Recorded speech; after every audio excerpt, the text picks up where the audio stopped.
И я искренне верю в то, что мы делаем нечто важное. Важное для тебя, для меня и для всех нас.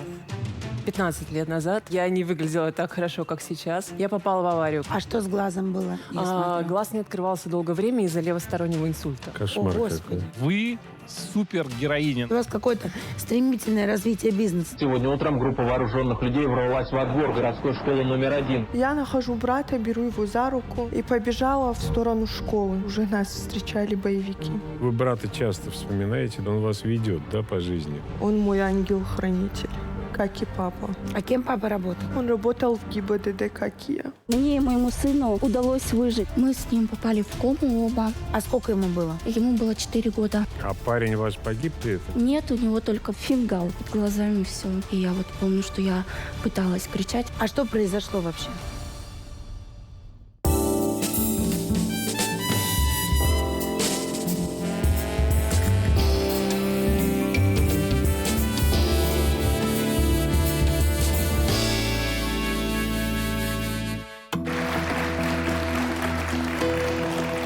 Добрый день. Вы знаете, мне бы очень хотелось, чтобы каждая женщина, которая прямо сейчас проходит какой-то трудный период в своей жизни, и ей кажется, что она одна такая маленькая, хрупкая, противостоит этому трудному и сложному миру, обязательно посмотрела этот выпуск. Девочки, никогда не сдавайтесь. Мальчики, вы тоже. Прежде чем мы начнем, давайте посмотрим сюжет.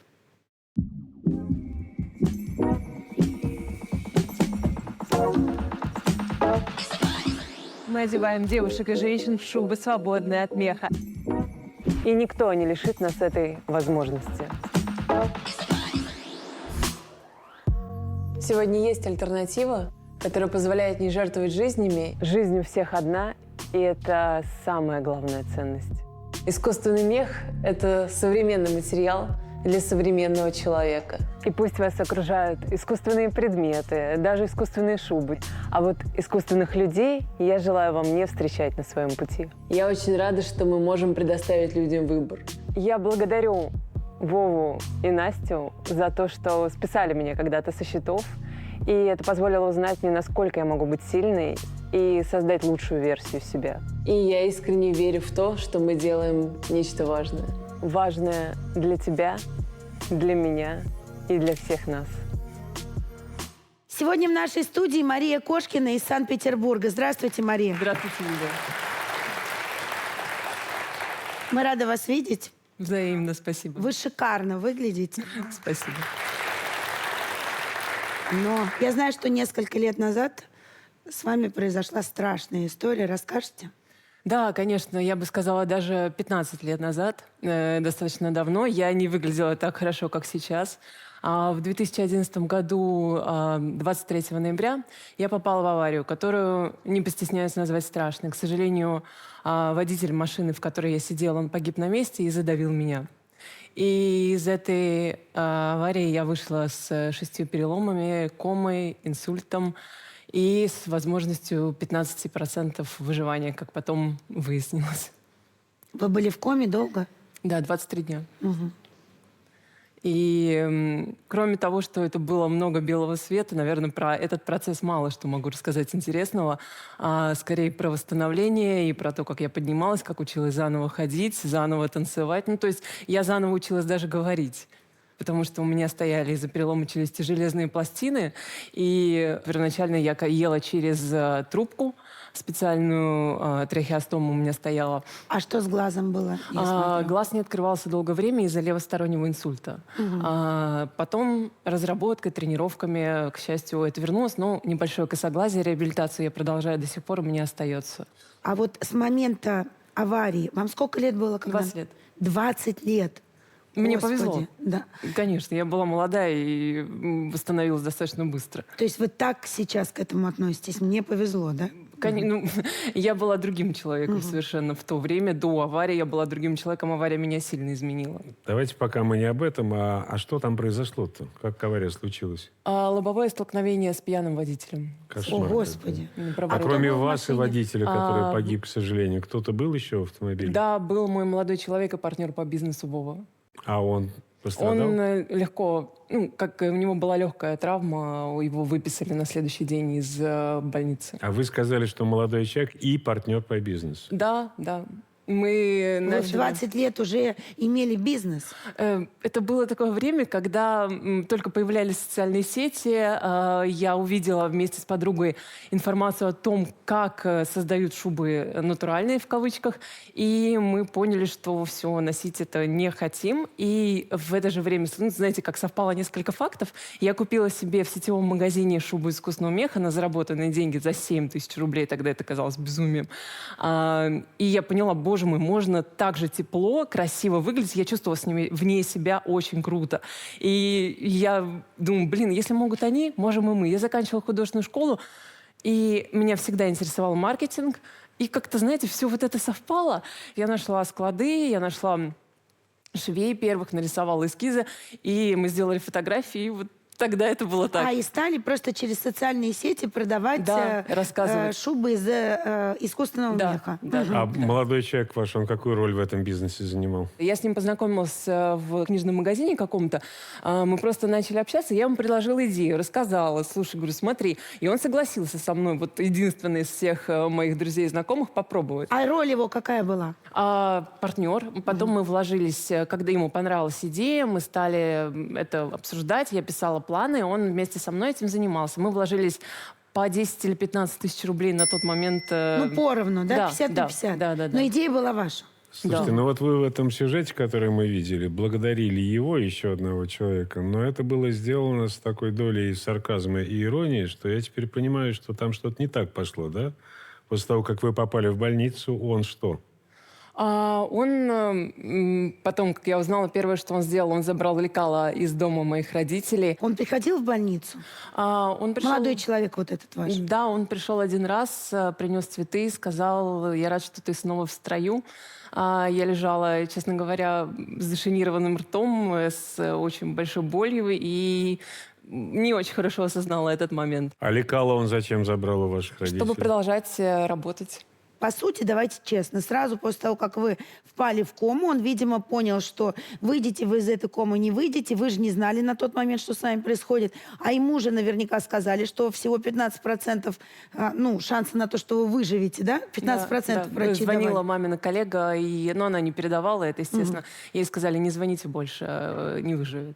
Не выживет. Ну, то есть наверняка он это знал. И пока вы лежали в коме, он подумал, ну, а что, не выживет, а я бизнес к себе к рукам и приберу. Вы нам до программы говорили, что это не единственное предательство, которое тогда вас настигло. А что еще было? Я говорила, мы с подругой это обсуждали, увидели вот эти ролики. Но с ней у меня сложно получалось, как бы, правда, очень много было нужно действий, и она такой достаточно легкий человек, и мне казалось, что нужен прям такой партнер. И она говорила, что она со мной будет, что она со мной возродит эту идею, что она будет со мной работать и останется со мной. Но потом, спасибо, ей она честно сказала, слушай, я буду с ним.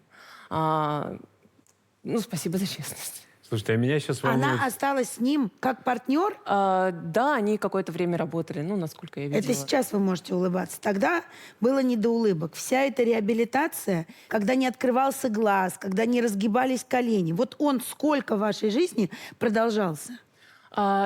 Честно скажу, до момента, острый период, до момента, пока я не начала работать. Я начала работать в феврале, мне очень помогла моя мама.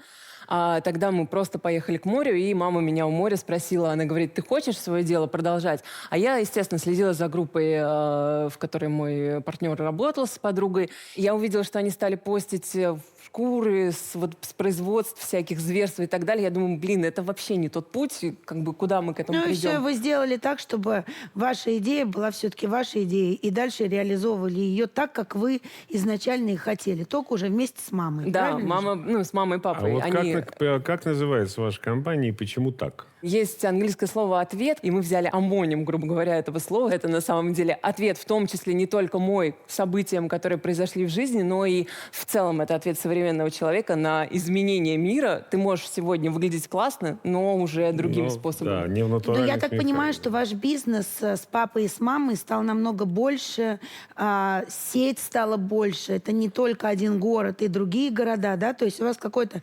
стремительное развитие бизнеса на тот момент пошло. Да, мы очень хорошо выросли, и мне кажется, что у нас хорошая узнаваемость. Мы знаем, что вы замужем, Да, что у вас дочь. И я полагаю, что вы счастливы в браке. да, очень. Спасибо. А когда вы его встретили? Мы познакомились 23 ноября, в день аварии в 2016 году, через, получается... лет. Да, да. Маша, вы на самом деле очень сильный человек. И мне вот, наверное, понятно то, что вы испытывали. В 2010 году я был парализован по пояс снизу и тоже учился ходить впоследствии. И вот все, что вы рассказываете, я, наверное, вот сейчас в эти моменты вспоминал в том числе и себя. И я понимаю, насколько вы действительно сильный человек. В этот момент, когда все обрушилось, и ты понимаешь, что, возможно, ты не будешь ходить и будешь там просто говорящей головой, весь мир переворачивается, и ты не знаешь, как ты будешь жить дальше. Еще недавно ты был веселым и бегал и скакал, да, а сейчас лежишь на кровати обездвиженный. Я просто вот честно скажу, вы супергероиня, на которую вот мы, мужчины, должны молиться, что такие женщины существуют. Я хотел бы подарить вам маленький презент, подарочный сертификат на СПА-процедуры. Будет вам приятен, полезен. И в этот ваш женский праздник очень хочется пожелать, чтобы на самом деле все женщины находили в себе силы, как бы тяжела ни была ситуация, понимать, что надо равняться на таких, как вы. Спасибо вам большое. Спасибо вам огромное. Благодарю вас. Спасибо большое.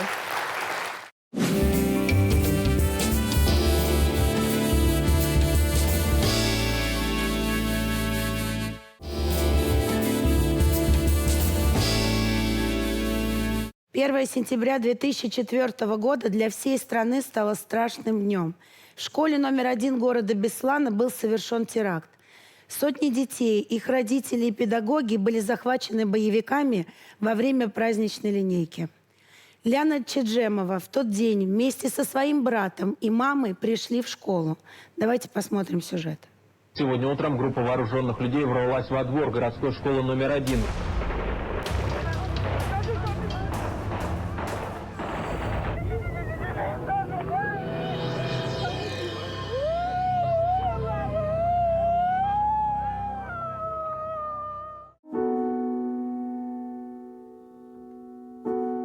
«21 год назад в этой школе погиб мой брат, которому было 8 лет.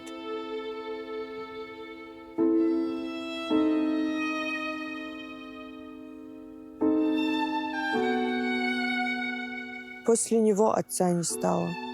Он не выдержал боль утрат. Мой отец был сотрудником полиции. В память о папе и брате стала сотрудником полиции. Вот уже 8 лет я ежегодно выхожу на усиление 1 сентября.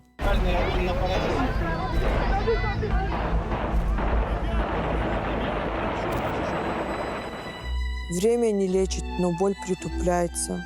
Но не было ни одного дня, чтобы я не вспоминала папу и брата. Ляна Чеджемова из Беслана сегодня в нашей студии. Здравствуйте. Здравствуйте. Лян, тот страшный 2004 год. Да, Найдете себе силы вернуться в него? да. Вы пошли с братом в школу 1 Мы сентября. пошли с мамой и с братом в школу в тот день. В какой класс? Шли вы в какой Брат класс? Брат. переходил в 3 класс, я в 4. Пошли, и уже радостно, и все. Думали, праздник. Стоим на линейке, и, естественно, брат с младшими классами, а с другой стороны. И забегает уже террорист, начинает стрелять вверх. Мы растерялись, и я нахожу брата, беру его за руку. И, дети, я не подумала побежать туда, к выходу, чтобы убежать. И побежала в сторону школы. Уже нас встречали боевики. Загнали в зал, в этот спортзал. Уже в спортзале, естественно, много людей, и мы начали искать маму. Глазами, всем. Нашли маму. Точнее, она нас сама нашла. Приползли к ней и сидели тихо. И чтобы мы не пугались, она нам начала говорить: это кино снимают, не бойтесь, как в фильме. Начали развешивать взрывчатки, бомбы, она нам говорит. Это камера, не бойтесь. То есть мама вас успокаивала? Да, она нас успокаивала. Естественно, мы сидели какое-то время, пока они разговаривали, они не пускали разговаривать. А когда вы поняли, что это не кино? Ну, уже когда начали выводить мужчин. Там были и маленькие дети. И, естественно, жарко, душно. Нас много. И дети плакали. Их это раздражало. Заплачет ребенок, выводим мужчин убивать. Заплачет еще один ребенок, не заткнетесь, еще выводили. И уже, естественно, мы поняли, что это далеко не кино. Жарко, душно. Мне становилось плохо. И брат вставал. Дядя моей сестре плохо, дайте водичку. Никакой реакции. Он как-то пробирался в туалет. Вот 8 лет ему. И во рту мне приносил воду. Потом уже этот страшный 3-й день. Уже мы никакие. Взрыв я лежу. Я лежу и чувствую, что что-то тяжелое на мне. Это меня мама собой закрыла. Открываю глаза, туман.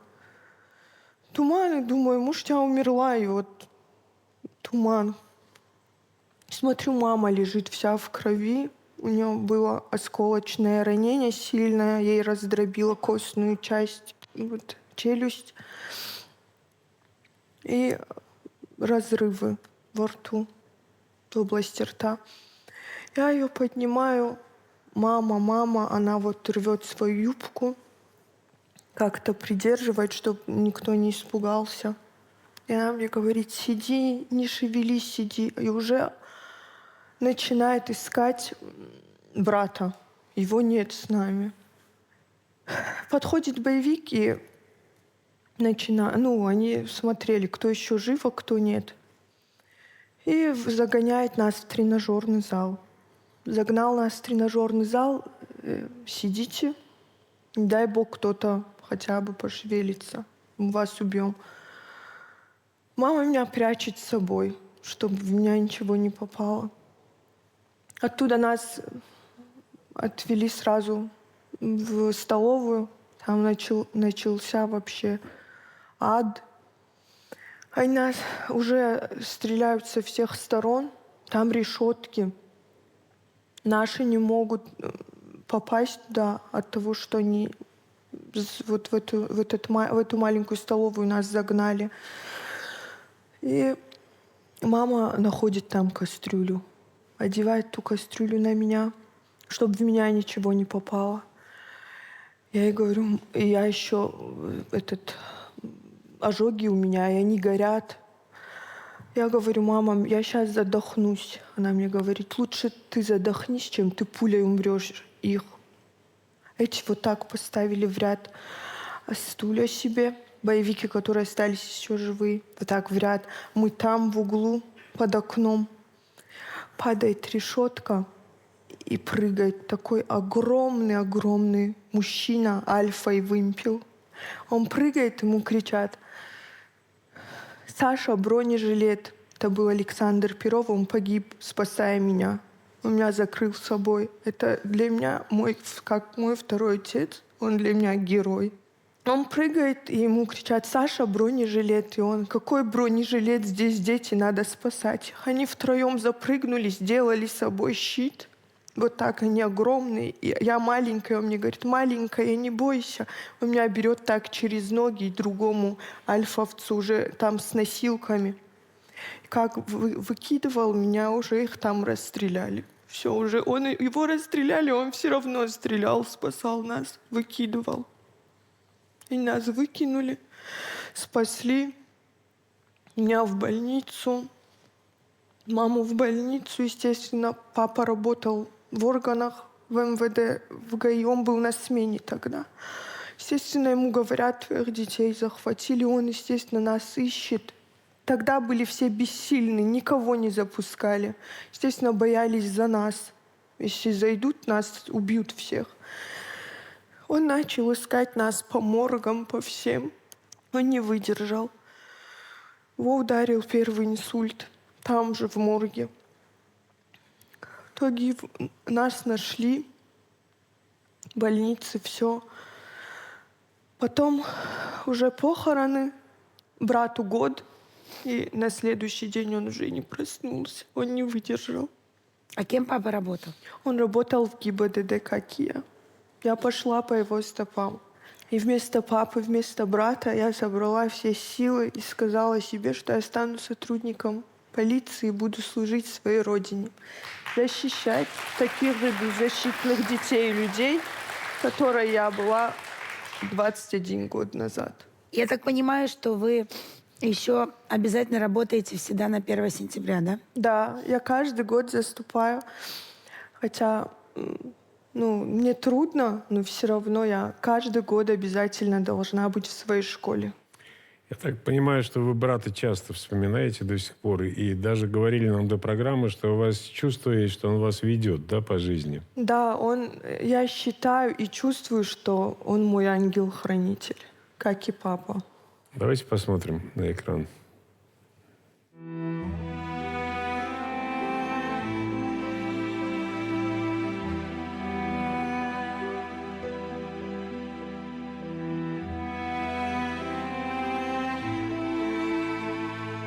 Они меня сделали сильнее. Это внутри моя боль. Я ее не могу показывать. Ты пока это не почувствуешь и не ощутишь на себе, ты не поймешь, что это такое. Не дай бог, конечно. Некоторые не выдерживают смерть своих детей. Сколько бы лет не прошло. У тебя есть родители? Ну, не дай бог, ты почувствуешь, что их нет. Я никому этого не желаю, даже своему врагу.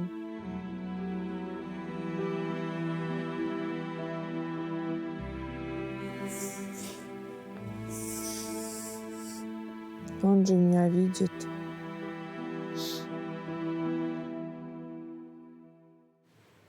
Вы в сюжете приносили брату на могилу бутылку воды. Почему? Потому что мы нуждались в этой воде. И это была, наверное, единственная мечта. Просто даже не еда, а просто вода. И поэтому теперь в память о том дне приносите воду, да? Да, каждый раз. И в школу, на кладбище, и в эти 3 дня приношу воду. Мама ваша жива? Да. Слава богу. Мама жива, она вышла замуж через несколько лет. У меня родился брат. Утешение.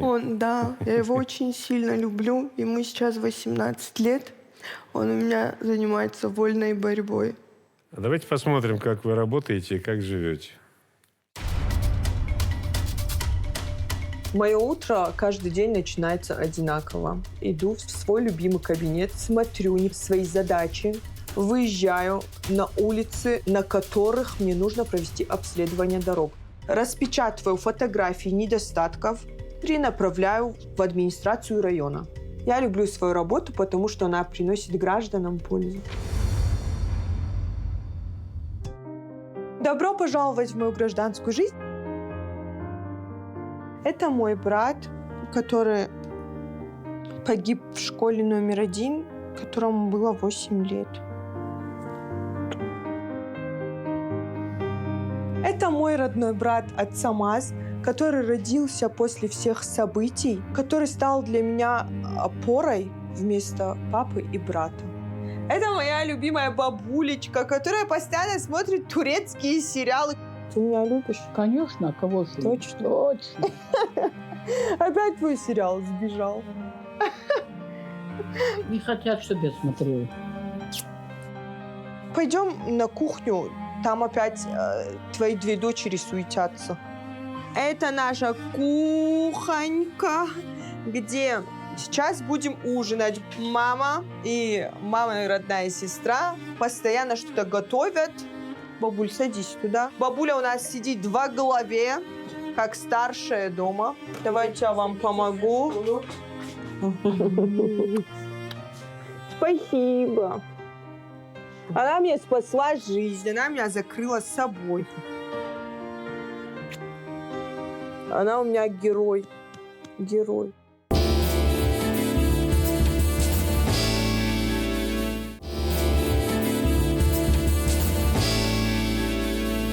Клян, ну у вас еще одна трагедия произошла год назад в жизни. Да. Расскажете? Мне тяжело об этом рассказывать. Не могу. Примите наши соболезнования, мы уже потеряли. Спасибо.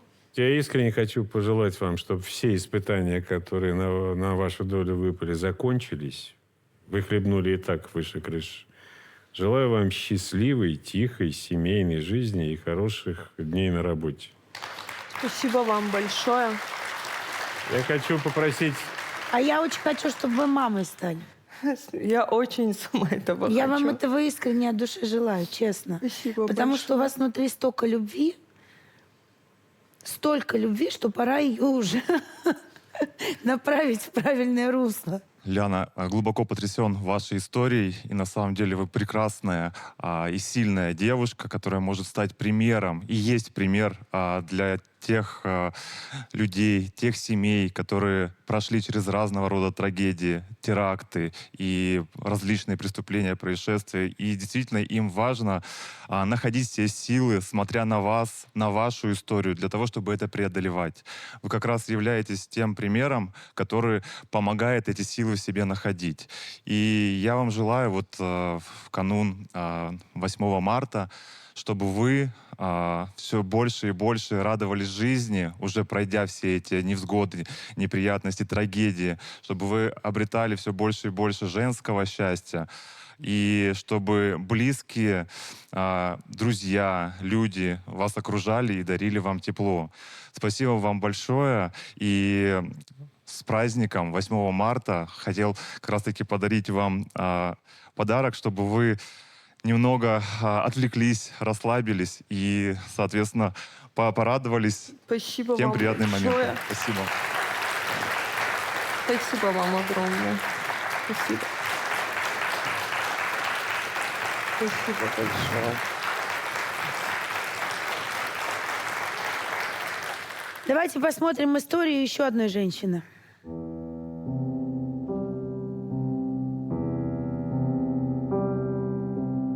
2014 год разделил мою жизнь на до и после.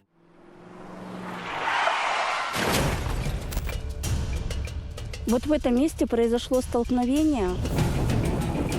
Машина, которая въехала в нас, ехала с той стороны, обгоняла фуру. Мы ехали со стороны Петрозаводска.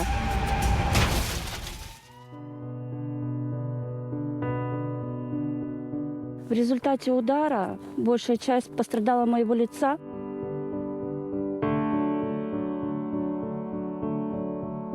Некоторые смотрят на меня косо, наверное, думают, что я веду какой-то асоциальный образ жизни, но это не так. Принимаю себя такой, какая есть. Главное, что у меня есть жизнь, которую я люблю, ценю, и я счастлива, что жив мой ребенок и я. В нашей студии Екатерина Билан из Медвежьегорска. Здравствуйте. Здравствуйте. Кать, что у вас случилось в 2014 году? В 2014 году моя жизнь поделилась на до и после. Случилась очень страшная трагедия. Я с сыном попала в ДТП, в серьезное ДТП. Мы с ним попали в кому оба. А сколько ему было? Ему было 4 года. 4 года? Да. А кто был за рулем? Был бывший мой молодой человек. А что произошло вообще? Встречка.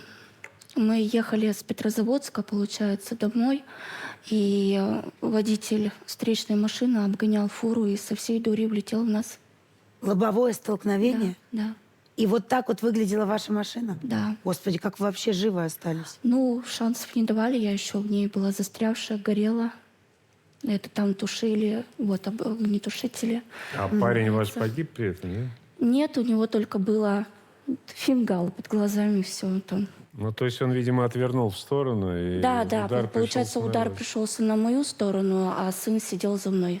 И я когда очнулась, там было холодно, и я одна в машине, я испугалась, подумала, что они подумали, что я умерла, и надо дать понять о том, что я жива.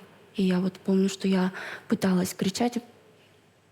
Вот. Потом ко мне подбежали, наверное, очевидцы, успокаивали меня. Я понимала то, что я застряла, и это я уже потом поняла, что я застряла. Вот. И помню, что кричали, что горит, что нету огнетушителей, давайте снегом. Вот это я помню. И я помню, когда так было тяжело дышать, вот очень так было тяжело дышать, и я просила себя, что ли, чтобы надо поспать, вот что я посплю, и там быстрее время пройдет и наладится. Я спросила, где мой сын, и была вот такая вот тишина, вот эту я тишину до сих пор помню. И сказали, все хорошо, он скорой. А на самом деле нет, он не был, еще скоро не успела приехать. Просто вас успокоили? Да, меня просто успокоили. И все, я вроде как успокоилась, то, что он, главное, что он в безопасности, и уснула. Вот. Сколько дней вы были в коме? Я, по-моему, была 12 дней, а Кира на 1 день больше. Его зовут Кирилл, просто я его Кирой зову. Вот. Я 12, получается, он 13. Я так понимаю, что у него сильные последствия тех травм, которые он получил, да? Да, у него, получается, самое тяжелое это то, что у него теперь диагноз легкой степени умственной отсталости. Ему делали трепанацию. Он не разговаривал после травмы и не приходил в себя, вот пока осколки до конца не вытащили из головы. Ну и, конечно, переломы. А мы делали трепанацию. Да. Осколки доставали? Осколки доставали. Из головы? Да, да. От виска. У него был височный удар, вот висок. Слушайте, ну я знаю, что в 2014 году, в этом для вас злополучном, это было только одно из событий, верно? Да, это было только одно из событий. Потом у меня умер отец. Вот. Он очень сильно переживал. В сентябре, получается, а в ноябре умер мой брат. А в декабре вот мой молодой человек меня покинул, оставил меня одну. Я осталась без жилья, потому что... Он ушел от вас? Да, он меня бросил. Он так сказал, я хочу с тобой расстаться. Все, давай. Почему? Пока.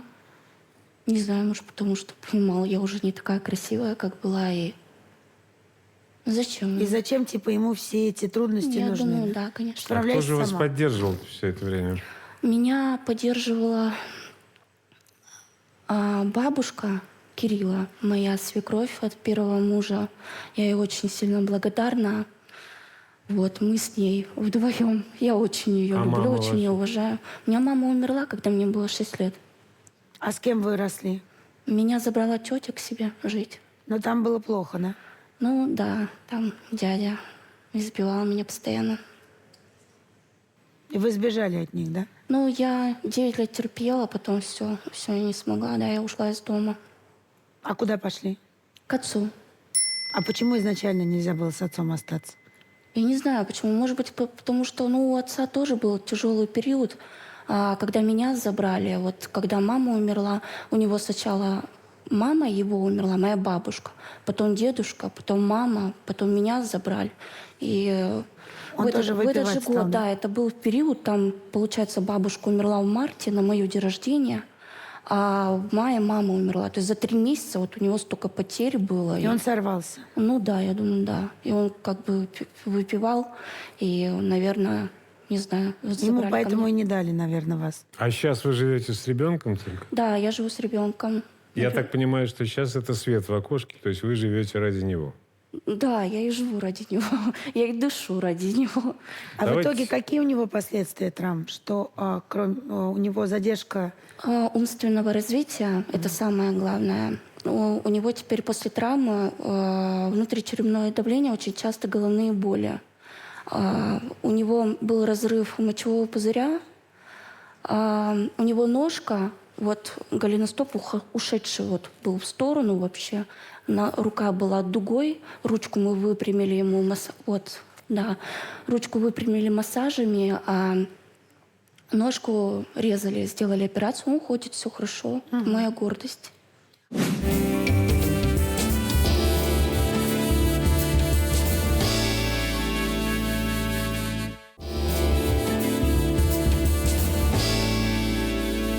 А какие у вас травмы? У меня был перелом основания черепа, перелом грудной клетки, перелом ребер, перелом позвоночника, нога в 2 местах, разрыв кишечника, перелом таза, перелом копчика Господи. и множественные переломы лица. Лица. Да, мне двигатель в лицо прилетел, все умялось. Мы справляемся.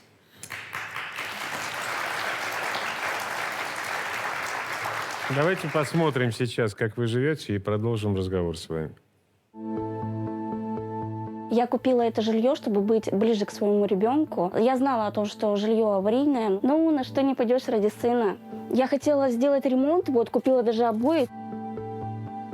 Все в моей голове было идеально, как я хотела. Но столкнувшись с проблемами аварийного дома, а точнее это полы, они у меня опущены, из-за чего идет холод, он прям гуляет по ногам. Потом проблема с печкой. Пыталась как-то сама устранить эту проблему, но самая главная проблема, у меня замерзла вся вода в доме.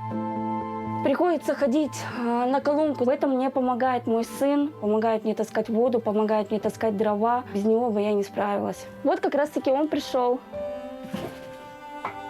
Мама, я очень переживаю за твою спину и рад тебе помогать. Спасибо. Люблю тебя. Переодевайся, сейчас будем играть. Несмотря на все проблемы, с которыми я столкнулась, ради таких моментов с сыном я готова преодолевать любые сложности. Я понимаю, что сейчас все-таки ваша внешность вас беспокоит. Ну, есть такой, да. То есть вы не можете привыкнуть к себе вот такой. Нет. Но А я вы принимаю. Пробовали как-то исправить это? Да, я делаю акцент на волосах. Но я как-то пытаюсь на что-то другое делать. А я так понимаю, не акценты. только лицо, ведь и челюсть же сильно пострадала, соответственно, и зубы, да? Да, да, да. Мгм. На самом деле, Екатерина, услышав и изучив вашу историю, судьба сколько раз вас испытывала на прочность, и вы каждый раз вставали с колен и шли вперед.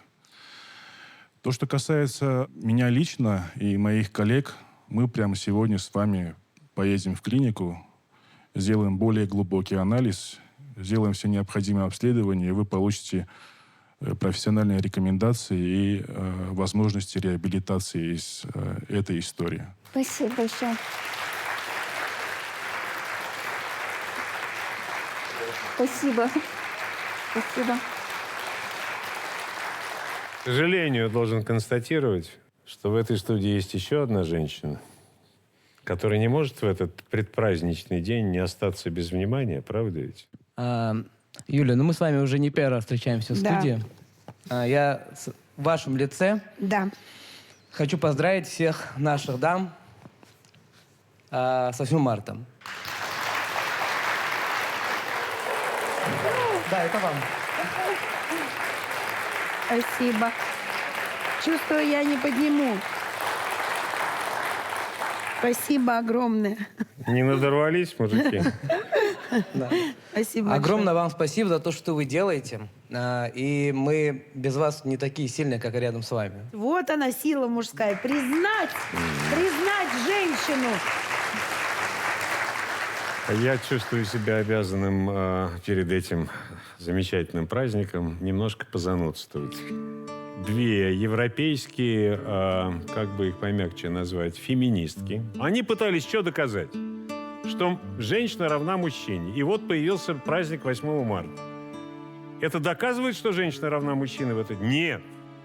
Этот праздник делает женщину высшими существами. Ну ладно, слава богу, что он хотя бы раз в году. С праздником вас.